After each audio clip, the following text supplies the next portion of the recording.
Heart beats fast, colors and promises. How to be brave? How can I love when I'm afraid to fall? Watching you stand alone, all of my doubt suddenly goes away somehow. One step closer,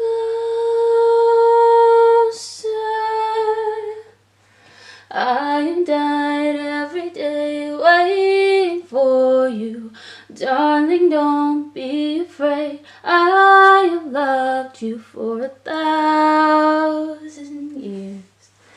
I'll love you for 1,000 more.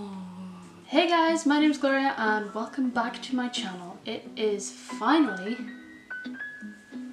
the end of the Twilight saga that I've been doing to celebrate my birthday, which was last week. My schedule went a little wonky because it was my birthday on Wednesday and I was doing good on Monday and Tuesday, putting up a video every day and writing and posting a short story on my blog every day, and then I had some Prosecco on Wednesday and I've been a bit wobbly since then, so I'm back on track now. I finished. This took a lot longer than I thought it was going to take, but you know, 800 pages, so but I finished it, and today I'm going to figure out why I like Twilight so much and whether I still like Twilight. I'll put a card up for the other videos because I did one for Twilight and then Eclipse. Didn't have a physical book for Twilight, so Apple, you know what it means. And you can check those out if you want to. For anyone who hasn't seen the other videos, I did this because I was nut job Twihard when I was 16, 17, and I just turned 27, so I thought on the 10-year anniversary of reading Twilight, I would go back over them and see why I liked them so much. I mean, I think we had tattoos planned, we had specialised hoodies made, we had begged for cutouts from the local cinemas. We were crazy, and of all the things for me to like, I didn't like romance, I didn't like love triangles, I didn't like first person perspective, and yet I was obsessed with Twilight, so I just wanted to go back and figure out why. What was it about these books in particular that I like so much, because I tried books like this afterwards and I just didn't like them as much. So I wanted to see what it was and why in particular I chose to put all of my excitable teenage energy into these. To explain the head where this is where Bella finally marries Edward. They finally have weird sex that neither of them seem to remember. It's like amnesiac sex. They don't remember any of it, which is bizarre, but Bella gets pregnant with a weird demon spawn and she's fighting to keep it while Edward's fighting to get rid of it because it's literally breaking all of her bones and drinking all of her blood. Eventually she does have the kid. He manages to turn her into a vampire before it stops her heart beating. The kid turns out to be half vampire, half human, and Jacob obviously imprints on it because that's not weird at all. So he's obsessed with the kid, everyone's obsessed with the kid, and because there's a rule that you can't make vampire children, someone sees Bella with her daughter and thinks it's a vampire child and brings Volturi to try and punish them for it. And they have to round up a load of vampires to possibly fight the Volturi, but just to witness that they know this isn't one of those immortal children, that they're not supposed to have this completely different child, and she's not the threat that they think she is. That is the breakdown of Breaking Dawn. It's the culmination of all of the stories. It's the end piece where Bella actually becomes a vampire. And it's not one of, like a terrible one of the books. You get to see from Jacob's perspective in this book.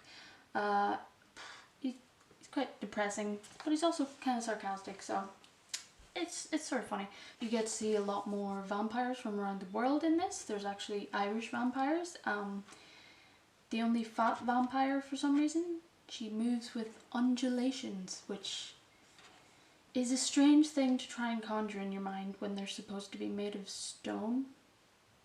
It's very strange. She's also called Siobhan, which I've heard isn't an easy name for Americans to pronounce, so I was actually almost at the end of the book and then I wondered, hang on, what were Americans imagining when they looked at that word? What were they actually...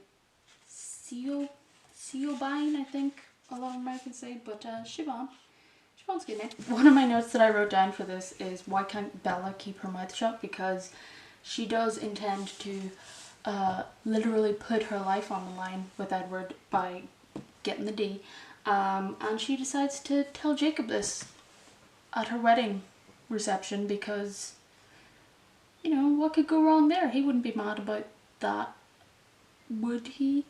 But it was an unnecessary thing for her to do, but she just can't seem to keep her mouth shut. This is also very... I think it was only this time around that I was realising it. So everyone just loves coupling up in these books. Like, apparently the imprinting thing is supposed to be rare, but almost all the werewolves are just imprinting on people, on girls, and all of the vampires, like half the vampires that come to meet them, they all couple up at the end, or they meet someone they like at the end, and it's all very straight. There are no gay werewolves or gay vampires, which is weird, especially for the vampires, because they apparently have the capacity to be super horny all the time, and also they don't, to their knowledge, I mean, 2 vampires at least can't procreate, so why would it matter if they're gay or not? Even though we know, you know, there's plenty of gay animals anyway, but I just thought it was strange. Not entirely strange because the writer is quite religious, so yeah, but for all the things I was just like, everyone's just conveniently coupling up at the end of this and not a gay one in sight, you know? What if they turned a gay human? Would they not be gay anymore? Think about it. Also the imprinting on children, like they explain it in the book that it's not pedophilia, but it's still got a weird vibe to it because they're just waiting for an appropriate time to have sex with them. That's what they're doing. Like, they say, oh, if they need a friend or if they need a brother, I'll be that. But they don't mean that. They'd be brokenhearted if that happened. Even at the end of this, there's another one of those weird kids, like Renesmee, that name, and Bella can see that he's interested in her, and they talk about how Jacob's not going to like that later on, but he's supposed to like whatever makes her happy, so that doesn't really make sense to me. It's just weird that he's like, oh great, I can have sex with you in 16 years or something. It's just... Or even for her it'd be 7 years because she grows really quickly. Just weird. I don't like the whole imprinting thing. It's just kind of gross, and it's also a really easy out for the love triangle. Like, oh, Bella really easily got over Jacob, even though apparently she did love him. She doesn't have to get rid of him, and he's not heartbroken over her anymore. He can just have her daughter. It's all just very weird. I was a lot more interested this time in looking into Stephenie Meyer and her religious leanings. Like, I think she's pointed out that she's annoyed that so many people keep talking about her religion when we don't talk about other writers' religion, and I can see her point, I can see where she's coming from, but given that writing about love triangles between vampires and werewolves is such an odd thing for a super Christian person to do, I think it's sort of fair to look into it, especially since she's taking what is normally, I mean, vampires are normally the sex monsters, you know, they're the succubus, they're the incubus, they're constantly having sex with humans, doing whatever. Like any story I've ever heard about vampires, there's been sex in it, but she specifically picks these monsters and forbids them from having sex. She even, apparently she's never going to write any characters who smoke or any characters who drink alcohol. You're not allowed to do that. No premarital sex, obviously, as in this book. It was kind of weird knowing that she's not going to put, there's no alcohol, because I was like, there's something weird about this wedding, and then I was like, there's no alcohol. But then I remembered, he's 17 and she's 18, allegedly. And I was like, they wouldn't even be allowed to drink in America anyway. But the other people, not having alcohol, it's just an Irish thing, not having alcohol at a wedding is just, it's not something I can fathom. It's not done here. When you do look at her religious leanings, it is sort of, people have pointed out that Bella is all weak and human and she has to be taken care of. There are arguments against it being sexist or whatever, but I'm not sure about that. But you can definitely see that she has to get married before she has sex, and then once she has sex she gets pregnant, and even though, like, to be fair, in this one instance you can understand why they would want to terminate this pregnancy, because it could be a literal demon child, it could be a literal monster, it could be Lucifer for all they know. But she's adamant that she's gonna have it no matter what, and she has the kid, and the kid's fine, and it's only after she is a wife and a mother that she gets all of her superpowers. And then what is she? She finds out that her mind is weird because she's actually a shield. So she's the ultimate mother, she's the ultimate protector. She protects not just herself and her child, but the entire werewolf families, the entire vampire family. She protects everyone that she can, or that she wants to protect, everyone that she loves. So she becomes the ultimate mother and the ultimate wife, because she can now share everything with her husband as well. And it's a very fairy tale ending where everyone gets coupled off, but it's not perfect. And this is something that I thought was weird. I don't think so. The person that saw the baby and tipped off the Vulture to get them in trouble was Irina, who is also a vegetarian vampire. She comes from Tanya's family, who live close, but they're kind of like Carla's cousins, I suppose. I don't think in the movie that she dies. I think she goes back to her sisters, but in the book, I'd completely forgotten, she just gets ripped apart.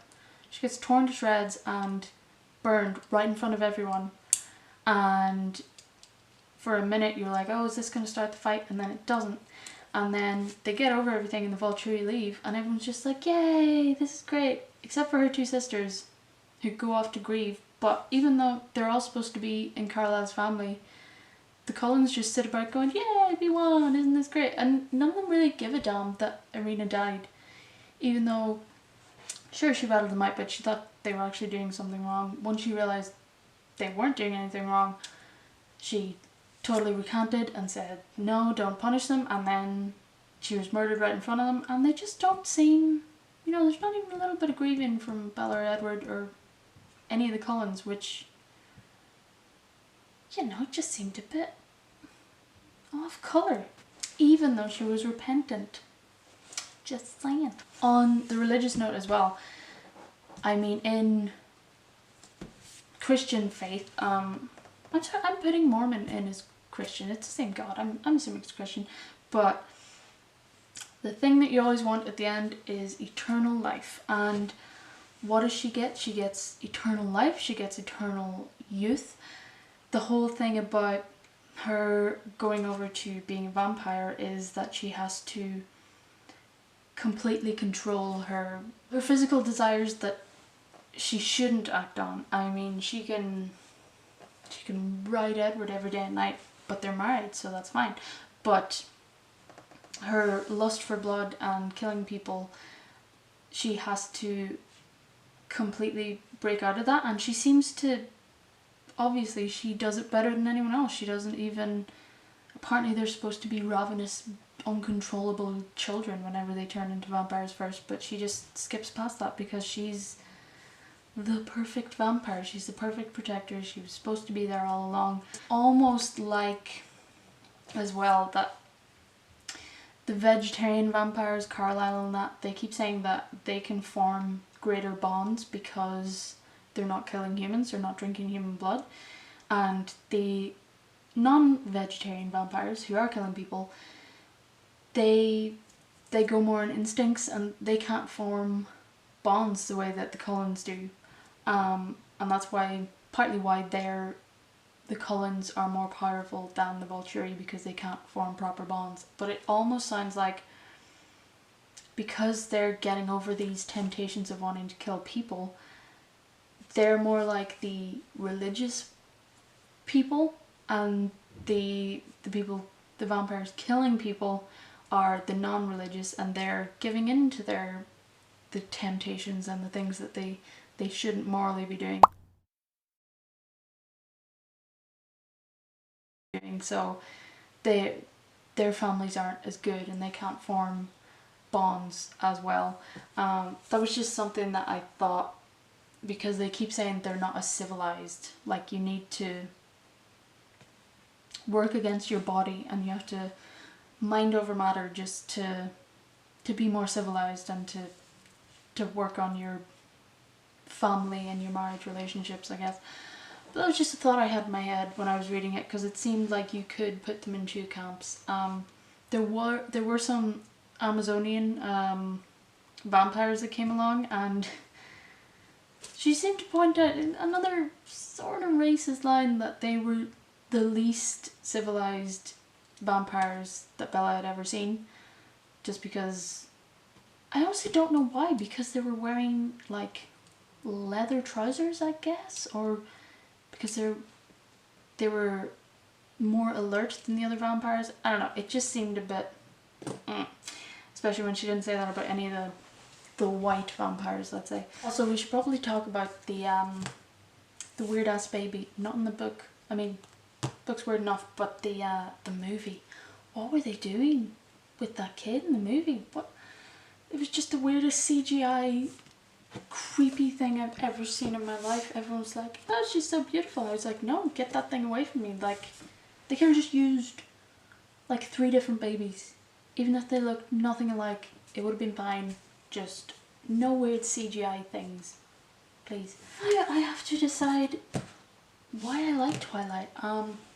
Honestly, I think it might have just been where I was at the time in my life, in my teenage hormones, my age. I think it was also just coupled with the eagerness of my friends and the excitement my friends had for it as well, and they're not terribly written. I think she stretched it out quite a bit, even in the first few books, but they're not, I mean, it's fine, it's readable, and they're not it's not a new story, it's not a completely new story, but she made the vampire thing her own, mainly with the sparkles, but you know, we'll let that go. It's angsty, it's way over dramatic, but given all the books she keeps referencing, you can kind of see where she got that tendency from. But it is sort of apt that everything is life or death, because,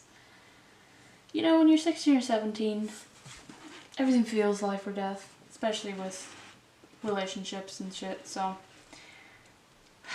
yeah. And now the question is, am I still a Twihard? No. So I'm not about to go out and get that on a t-shirt again, but I do still find enjoyment in reading these books. It brings me back like an old smell or something to exactly where I was at that time, and yeah, it's the nostalgia and it kind of pulls me in, so I'm gonna get rid of these books for now, but maybe when I'm 37 I'll go back in them again and I'll see another layer of weird religion in it, maybe, or or something else. You know, I think it's worth going back over books and reading them again and again, because you really do, you can't get everything the first time. So yeah, I didn't hate this challenge as much as I thought I would, but it did take a long ass time to read these chunkers. So that is the end of the Twilight Saga for me. If you like what I'm doing here, it's still my birthday month, and you can give me a free present by liking and subscribing down below, or commenting what you liked or disliked the most about Twilight. Weird baby things. I'm not into babies, aren't my thing at all, so this really isn't my favorite book with all the marriage and babies and stuff, but you know, I'm not going to promise when my next video is going to be up, because we're in weird times and I can't keep a schedule. So next video will be up when the next video is up, and I shall see you then.